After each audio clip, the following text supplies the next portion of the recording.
नमस्कार दोस्तों, जय हिंद। कैसे हो आप सब लोग। लेकर आ चुका हूं आपके लिए एक और बेहतरीन गवर्नमेंट जॉब अपडेट जो कि निकल के आ रहा है उच्च न्यायालय भर्ती 2026 की तरफ से।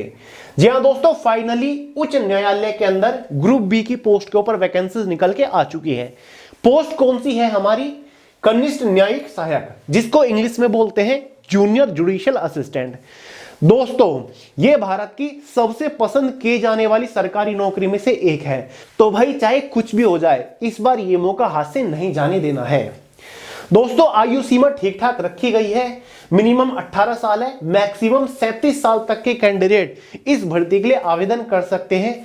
महिला और पुरुष दोनों ही कैटेगरी कैंडिडेट इस भर्ती के लिए एलिजिबल है। इस भर्ती की एक खास बात यह भी है कि यहां पर मैथमेटिक्स सब्जेक्ट से बहुत ही कम क्वेश्चंस पूछे जाते हैं। मैथ्स तो समझिए नाम मात्र आता है। अगर आपको लगता है कि मैथ्स में आप वीक हो, मैथ्स आपको समझ नहीं आता, तो भाई तुरंत इस भर्ती के लिए आवेदन कर दीजिएगा, क्योंकि कमजोर मैथ्स वालों के लिए तो यह भर्ती एक तरीके से वरदान है।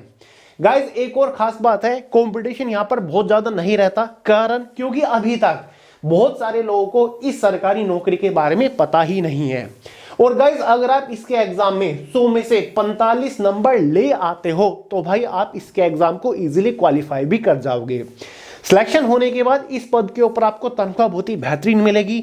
जस्ट आफ्टर सिलेक्शन पहले ही महीने से आपको लगभग 70,000 रुपए मिलना शुरू हो जाएगा। हर साल आपकी सैलरी इंक्रीज होती रहेगी।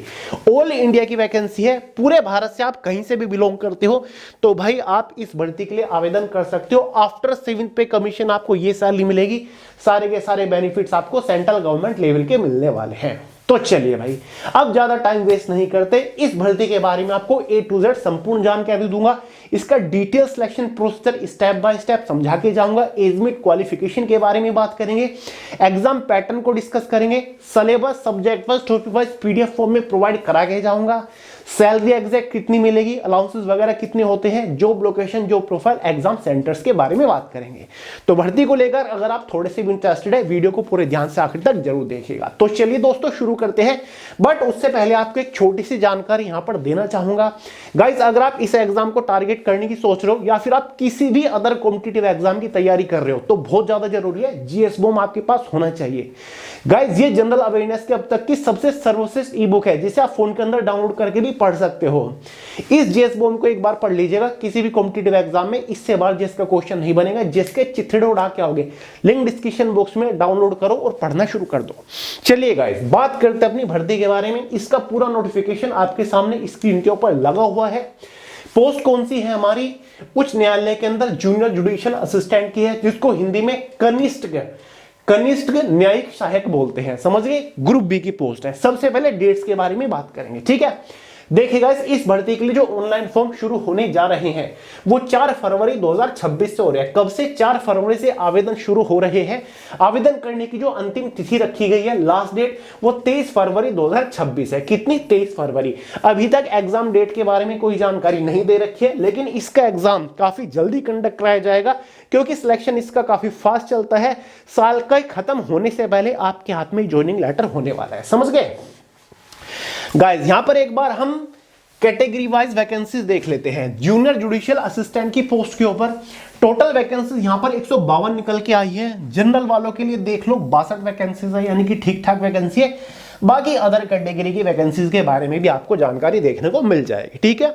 देखें, यहां पर 7th पे कमीशन के बाद आपको पे लेवल 6 की तनख्वाह मिलेगी। ग्रुप बी की पोस्ट है। समझ गए दोस्तों? सैलरी मैंने आपको बता दी है, 70,000 रुपए महीना शुरुआती सैलरी इस पोस्ट के ऊपर आपकी रहने वाली है, ठीक है। आगे बढ़ने से पहले एक छोटी सी जानकारी और दे दूं गाइस। 10 फरवरी शाम 5 बजे इसी चैनल के ऊपर आपके लिए एक धमाकेदार घोषणा होने वाली है, यानी कि जल्द ही तांडव होने वाला है। तो भाई 10 फरवरी को शाम 5 बजे चैनल के ऊपर सभी लोग जरूर आ जाइएगा। समझ गए? चलिए बात करते हैं गाइस आयु सीमा के बारे में, एज लिमिट के बारे में। जनरल वालों के लिए मिनिमम एज लिमिट 18 साल है, मैक्सिमम 32 साल है। जो आपकी एज कैलकुलेट होगी वो 1 जनवरी 2026 तक होने वाली है। सीधा सीधा समझ लीजिए, अगर आपका जन्म 2 जनवरी 1994 के से लेकर 1 जनवरी 2008 के बीच में हुआ है तो आप एलिजिबल है, अगर आप जनरल कैटेगरी से बिलोंग करते हो। बाकी गाइस ST SC वालों के लिए एज में 5 साल का रिलैक्सेशन है, OBC वालों के लिए 3 साल का है। यानी कि ओबीसी वालों के लिए जो एज लिमिट हो जाती है 18 से 35 साल हो जाती है, ये हो गई ओबीसी वालों के लिए। और गाइस एससी एसटी वालों के लिए जो एज लिमिट हो जाती है वो 18 से 37 साल होती है, क्योंकि एज में रिलैक्सेशन ही तो है। इसी वजह से मैंने थंबनेल पर भी 18 से 37 साल लिखा हुआ है, ठीक है। बाकी जो पीडब्ल्यूबीडी कैटेगरी है, रिजर्व कैटेगरी है, उनको तो अच्छा खासा एज में रिलैक्सेशन मिल ही रहा है। एसेंशियल क्वालिफिकेशन के बारे में बात करें, कोई खास ज्यादा नहीं है दोस्तों। अगर आपने कोई भी बैचलर डिग्री पास कर रखी है, कोई भी मतलब कुछ भी हो सकता है, बीए क्या हो, बीएससी, बीसीए, बीबीए, ठीक है, बीकॉम, कुछ भी कर रखा है ग्रेजुएशन में कितने भी नंबर के साथ किसी भी यूनिवर्सिटी से, तो आप आवेदन कर सकते हैं, आप एलिजिबल है। बाकी और कोई इसमें कंप्यूटर का एक्सपीरियंस या फिर सर्टिफिकेट नहीं चाहिए होगा। अब आप कहोगे कि भैया मैं फाइनल ईयर में हूं, फाइनल सेमेस्टर में हूं, तो क्या मैं एलिजिबल हूं, फॉर्म भर सकता हूं? फाइनल ईयर का रिजल्ट 30 फरवरी 2026 से पहले आ जाना चाहिए, तो आप एलिजिबल हैं। समझ गए? चलिए दोस्तों, सिलेक्शन प्रोसीजर के बारे में बात करते हैं। इसका सिलेक्शन प्रोसीजर 4 स्टेजेस के ऊपर टिका हुआ है। स्टेज फर्स्ट देखिए, ध्यान से समझिए। स्टेज फर्स्ट जो है वो जस्ट क्वालिफाइंग स्टेज है, समझ गए? स्टेज फर्स्ट में आपके एक प्रीलिमिनरी एग्जाम होगा, ये कंप्यूटर बेस्ड टेस्ट होगा, ऑनलाइन पेपर होगा, ठीक है। पेपर में टोटल जो गाइस होंगे 120 क्वेश्चन होंगे, 120 नंबर का पेपर होने वाला है, समझ गए? 120 क्वेश्चंस आपको 120 मिनट के अंदर ही सोल्व करके दिखाने हैं, ये टाइम ड्यूरेशन है। एग्जाम में आपकी 1/4 की नेगेटिव मार्किंग भी है, वो मैं आपको आगे जानकारी दूंगा, ठीक है। देखिए यहां पर देखिए, पहला जो सब्जेक्ट एग्जाम में होगा वो इंग्लिश लैंग्वेज और कॉम्प्रिहेंशन का रहेगा। 45 क्वेश्चन आएंगे 45 नंबर के अंदर। ये रहे इंग्लिश के सारे topic, vocabulary, synonym, antonym, comprehension, passage, idiom, phrase, one word substitution, gender, degree, preposition, article, fill in the blank, shuffling of sentence, part, spot, the error, active passive voice, साथ ही direct और indirect speech, narration आने वाला है। कुछ भी खास नहीं है, बहुत ही इजी सा है, मेरे हिसाब से कर लोगे, ठीक है। दूसरा जो सब्जेक्ट रहेगा जनरल अवेयरनेस का रहेगा, साथ ही करंट अफेयर्स का रहने वाला है।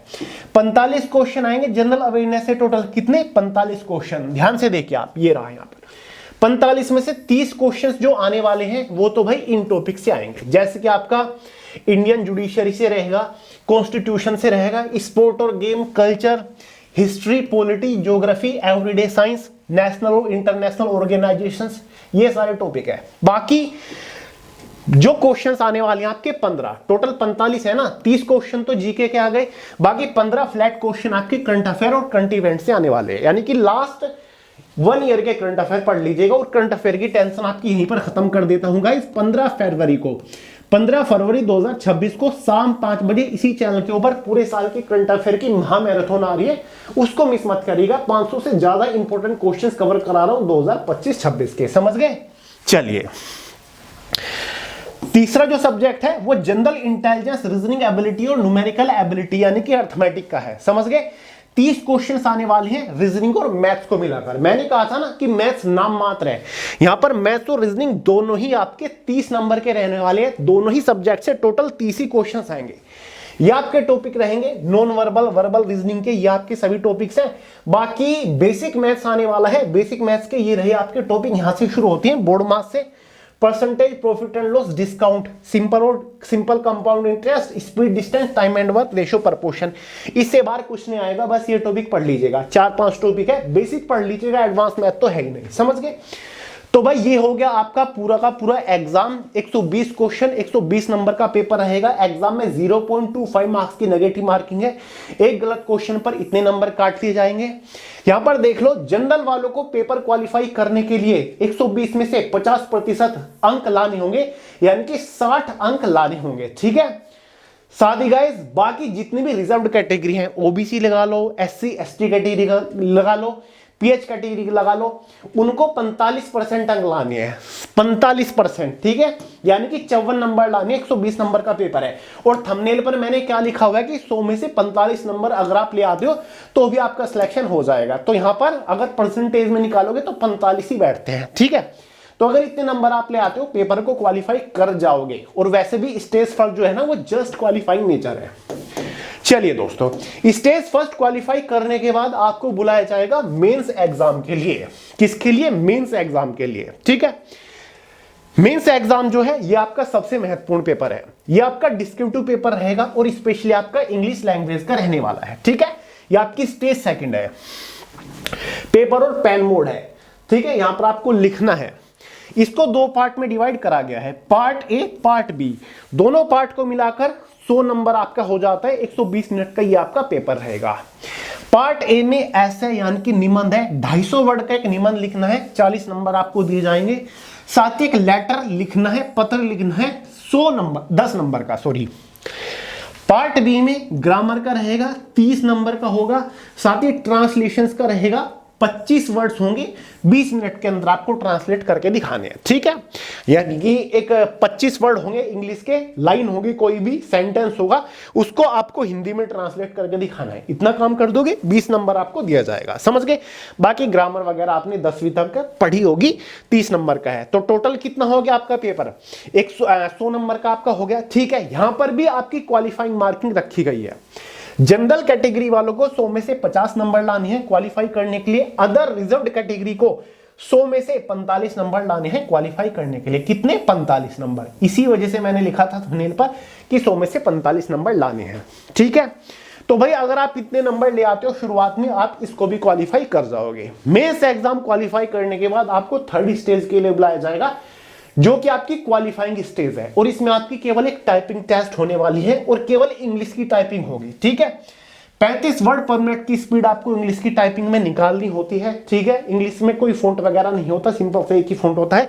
और 35 वर्ड पर मिनट बहुत ज्यादा नहीं है, 2 महीने का खेल है। आप अब से प्रैक्टिस करने लगोगे तो 35 वर्ड पर मिनट की स्पीड आप निकाल के लेकर आ जाओगे। 10 मिनट का आपका टेस्ट होगा, यानी कि 10 मिनट में 350 वर्ड आपको टाइप करने होते हैं।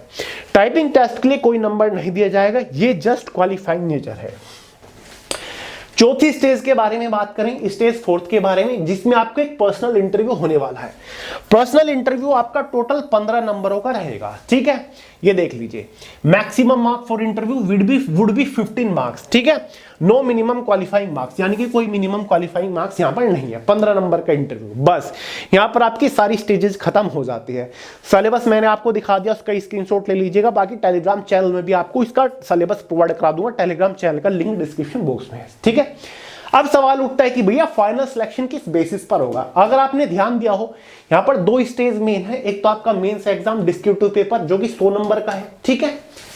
एक गाइस आपका इंटरव्यू है जो कि आपका 15 नंबर का है। और यहां पर भी क्लियरली लिख रखा है, the final select merit list will be prepared by adding the marks secured by candidate in stage second, that is main descriptive examination and stage 4।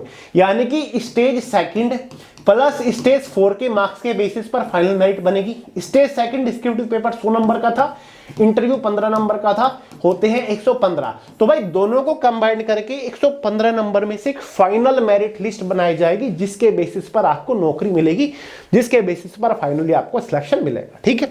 तो ये इसका फाइनल सिलेक्शन प्रोसीजर है, ठीक है। सिलेक्शन होने के बाद गाइस अगर सैलरी के बारे में बात करें, 70,000 रुपए महीना आपकी सैलरी रहेगी। जो प्रोफाइल के बारे में बात करें, काम आपको क्या करना पड़ेगा, तो भाई ये एक क्लरिकल पोस्ट है। क्या है? क्लरिकल पोस्ट है। क्लरिकल काम आपको करने, ऑफिस सेक्शन की जॉब है, कंप्यूटर बेस्ड, कंप्यूटर रिलेटेड काम करने। कोई फील्ड ड्यूटी, कोई फिजिकल ड्यूटी आपकी नहीं रहने वाली है, ठीक है। प्रमोशन की बात करें तो भाई फिलहाल आप जेजेए की पोस्ट के ऊपर जा रहे हो। प्रमोशन आपका होगा पर्सनल जुडिशियल असिस्टेंट की पोस्ट के ऊपर, ठीक है। कम से कम 5 से 6 साल के बाद आपको प्रमोशन मिलेगा, ठीक है। एग्जाम सेंटर जो आपके रहेंगे वो आपके दिल्ली के अंदर रहेंगे। कहां पर? दिल्ली के अंदर रहेंगे, क्योंकि डीएचसी दिल्ली हाई कोर्ट की वैकेंसी है। शुरुआत में मैंने आपको बताया था कि भाई उच्च न्यायालय है, तो दिल्ली का जो हाई कोर्ट है उसके अंदर ये वैकेंसी है। एग्जाम सेंटर और जॉब लोकेशन भी आपकी हमेशा दिल्ली के अंदर ही रहने वाली है, इस बात का ध्यान रखिएगा। तो भाई जिन लोग का सपना है कैपिटल के अंदर नौकरी करने का, दिल्ली के अंदर नौकरी करने के लिए का, तो उनके लिए एक बेहतरीन अपॉर्चुनिटी है। फुल डिटेल्ड नोटिफिकेशन आपके सामने स्क्रीन के ऊपर है, जो कि आ चुका है। बाकी फॉर्म इसके कल से यानी कि 4 फरवरी से स्टार्ट होने जा रहे हैं। इसका जो नोटिफिकेशन है सिलेबस है, टेलीग्राम चैनल के अंदर आपको मिल जाएगा। बाकी की सारी जानकारी वहीं पर आपको मिल जाएगी, ठीक है। तो इस बात का ध्यान रखिएगा। चलिए गाइस, इस वीडियो में इतना ही था। बाकी जो आपकी जीएस बॉम है, लिंक डिस्क्रिप्शन बॉक्स में, वहां से उसको डाउनलोड करके पढ़ना शुरू कर दो अगर आपको जीएस के अंदर महारत हासिल करना है। कोई डाउट हो, सवालों कमेंट करके पूछेगा। चलिए दोस्तों, इस वीडियो में इतना ही था। वीडियो पसंद आई हो लाइक करिएगा, दोस्तों के साथ शेयर करिएगा, चैनल को सब्सक्राइब करना मत भूलिएगा। मिलते हैं अगली वीडियो में बहुत ही जल्द, तब तक के लिए जय हिंद।